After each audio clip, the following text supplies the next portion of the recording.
Oliver had always been fascinated by the abandoned house at the end of Ravenswood Lane. The dilapidated mansion stood shrouded in mystery, its windows broken and its walls covered in a thick layer of ivy.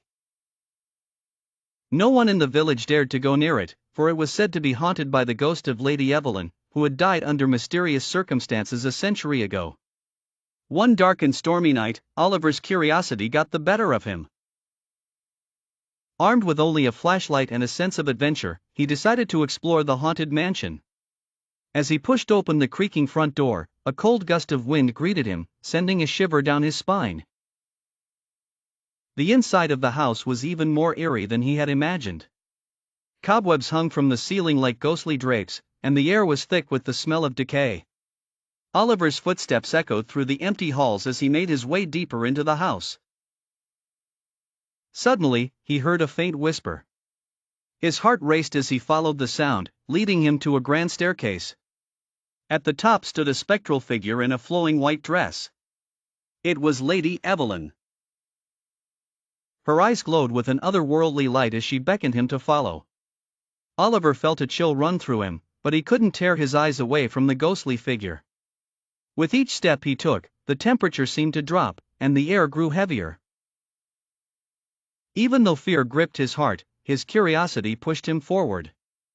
Lady Evelyn led him to a hidden room behind a bookcase. Inside, he found an old diary that belonged to her.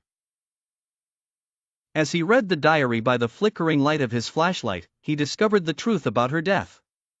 Lady Evelyn had been murdered by her jealous husband, who had buried her body in the basement of the mansion. Just as Oliver finished reading the final entry, he felt a cold hand grip his shoulder.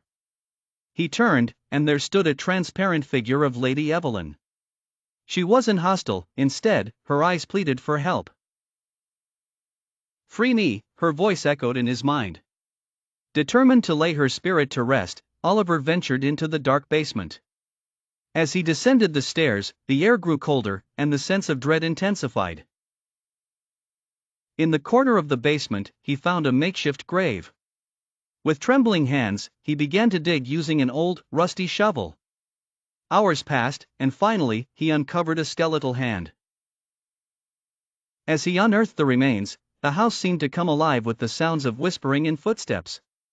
A sense of urgency gripped him as he hurried to give Lady Evelyn a proper burial. At the break of dawn, Oliver buried the remains in the village cemetery and recited a prayer. The moment he finished, he felt a warm breeze, and a sense of peace washed over him. Lady Evelyn's ghost appeared one last time, her expression serene and grateful. Then, she slowly faded away, leaving Oliver standing alone in the early morning light. The mansion at Ravenswood Lane now stood silent and still, no longer haunted. Oliver's bravery had freed the tormented spirit, and the village would speak of his courage for generations to come.